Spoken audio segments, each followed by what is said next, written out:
नमस्कार दोस्तों, मैं doctor Komal Bahl. Welcome to my YouTube channel Shri Ayurveda. Bharat का पहला ऐसा यूट्यूब चैनल जो कि आपको एआईए पीजीटी की free of cost coaching provide कर रहा है। हमारे पैथोलॉजी के लेक्चर्स कंप्लीट हो चुके हैं एंड एनाटॉमी के लेक्चर्स चल रहे हैं और सभी लेक्चर्स जो टिल डेट कंप्लीट हुए हैं उनका लिंक आपको डिस्क्रिप्शन बॉक्स में मिल जाएगा।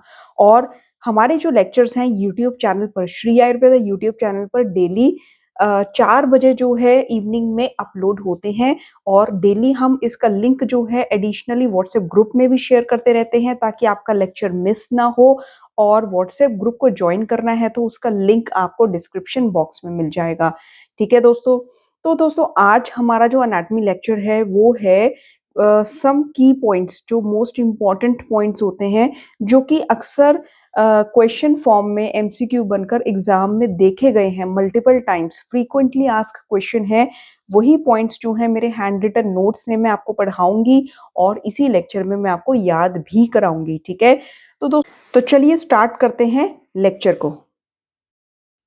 तो दोस्तों, सबसे पहले हम बात करते हैं एक मॉडिफाइड स्वेट ग्लैंड की, जिसको हम ब्रेस्ट बोलते हैं। ठीक है। तो इसमें से कई बार क्वेश्चन आ चुका है। तो ब्रेस्ट जो है ये मॉडिफाइड स्वेट ग्लैंड है, पहला पॉइंट। और इसकी लोकेशन क्या होती है? ये जो इसकी लोकेशन होती है, इसको याद करने के लिए आपने याद रखना है 26 नंबर, मतलब कि सेकंड रिब से ये सिक्स्थ रिब के बीच में लोकेट होती है। ठीक है, सेकंड टू सिक्स्थ रिब। ठीक है, 2-6। ठीक है, 26 आपने इसकी लोकेशन याद रखनी है। एंड जितना भी लिम्फ होता है, ठीक है, लिम्फेटिक फ्लूइड होता है, 75% ऑफ लिम्फेटिक फ्लूइड जो होता है ब्रेस्ट का, वो आपके एक्सिलरी लिम्फ नोड में ड्रेन आउट हो जाता है। ठीक है, 75% of lymph of breast drains into axillary lymph node. Next है, अगर ब्रेस्ट की अपीयरेंस सूडो ऑरेंज कलर की है तो आपको ये पता होना चाहिए कि ये है due to cancer of breast. ठीक है। तो ये कार्सिनोमा यानी कि ब्रेस्ट कार्सिनोमा के कारण होती है। क्यों होती है? क्योंकि जो ब्रेस्ट की सुपरफिशियल लिम्फ वेसल्स होती हैं वो ब्लॉक हो जाती हैं कैंसर के कारण। ठीक है। तो ये सुपरफिशियल जो ऊपरी ऊपरी लिम्फ वेसल्स होती हैं ब्रेस्ट में, कैंसर के कारण जब ब्लॉक हो जाती हैं तो ब्रेस्ट की सूडो ऑरेंज अपीयरेंस आ जाती है। ठीक है। एंड एक पॉइंट है मोस्ट इंपॉर्टेंट, लास्ट वन, कि जो ब्रेस्ट की डेवलपमेंट होती है वो 4th week of intra uterine life में होती है। ठीक है, 4th week of intra uterine life. तो इसमें हमने न्यूमेरिकल्स में क्या पढ़ा? 2 एंड 6। ठीक है, 26 सेकेंड टू सिक्स रिब में ये लोकेट होती है। 4th week of intra uterine life में ब्रेस्ट की डेवलपमेंट होती है। 75% ऑफ ब्रेस्ट का lymphatic fluid axillary lymph node में ड्रेन आउट हो जाता है। ठीक है, हमने ये पढ़ लिया। Pseudo orange appearance of breast is due to carcinoma of breast. Next कुछ इंपॉर्टेंट पॉइंट्स हैं जिसमें से अक्सर क्वेश्चन आता देखा गया है। ठीक है, तो पहला पॉइंट ये है कि सैटरडे नाइट पैल्सी क्यों होती है? तो Saturday night palsy radial nerve palsy के कारण होती है। इसमें रेडियल नर्व पैल्सी इन्वॉल्व होती है। Second is app thumb deformity. इससे पहले जो एनाटॉमी लेक्चर है मैंने आपको उसमें समझाया है, एप थंब डिफॉर्मिटी जो है ये मीडियन नर्व पैल्सी के कारण होती है। Third is cubital tunnel syndrome. Cubital tunnel syndrome is due to ulnar nerve palsy and claw hand भी अल्नर नर्व पैल्सी के कारण होता है। क्लॉ हैंड को लेकर बहुत बार क्वेश्चन आ चुका है। कार्पल टनल सिंड्रोम बहुत बार क्वेश्चन आ चुका है। इससे पहले लेक्चर में मैंने डिटेल में समझाया है कि कार्पल टनल सिंड्रोम होता क्या है। एक बार मैं फिर से समझा देती हूँ कि जो हमारी कार्पल बोन्स होती हैं उसमें लूनेट बोन होती है, वो डिसलोकेट हो जाती है जिसकी वजह से मीडियन नर्व कंप्रेस हो जाती है और फिर होता है आपको कार्पल टनल सिंड्रोम। इसमें पेशेंट का हैंड जो है उसमें पेन होती है, नंबनेस फील होती है हैंड में भी और फोर आर्म में भी। ठीक है, तो ये कंप्रेशन होता है मीडियन नर्व का। It is due to compression of median nerve. Next is Dupuytren's contracture.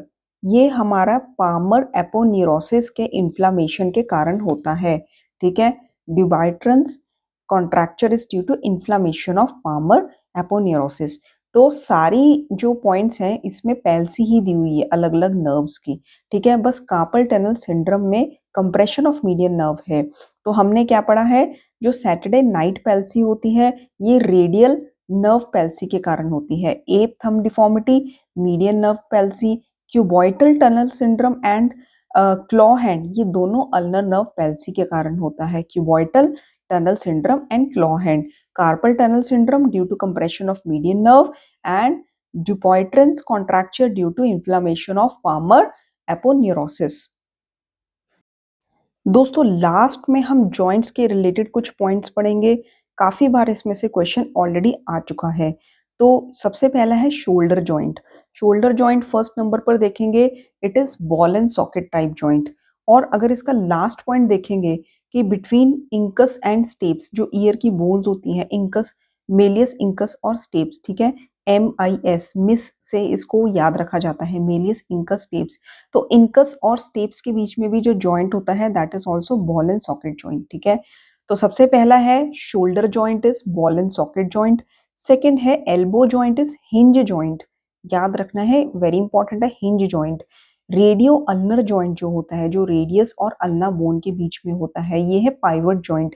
Wrist joint जो होता है that is ellipsoid joint. Metacarpophalangeal joint जो होता है ये है कंडाइलर जॉइंट, ठीक है। Joint between Méliès and incus is saddle joint. Joint between incus and steps is ball and socket joint, ठीक है। तो shoulder joint is ball and socket joint, incus and steps के बीच में जॉइंट है ball and socket joint, elbow joint is hinge joint, radio ulnar joint is pivot joint, wrist joint is ellipsoid joint, metacarpophalangeal joint is condylar joint and between Milius and Incus is saddle joint। तो दोस्तों आज के इस lecture में मैंने आपको 20 most important anatomical की points याद करवाए हैं। इस लेक्चर को 3-4 बार जरूर देखिए और उसको रिवीजन करने की कोशिश कीजिए, क्योंकि ये फ्रीक्वेंटली आस्क्ड क्वेश्चन है। इनमें से हर साल कोई ना कोई क्वेश्चन जरूर आता है, ठीक है। और जैसा कि मैंने बताया कि मंडे टू सैटरडे हम पढ़ेंगे, और सॉरी, मंडे टू फ्राइडे हम पढ़ेंगे और सैटरडे को आपका टेस्ट होगा। तो डेली जो पढ़ा जा रहा है उसको 2 बार रिवीजन जरूर करिएगा। धन्यवाद।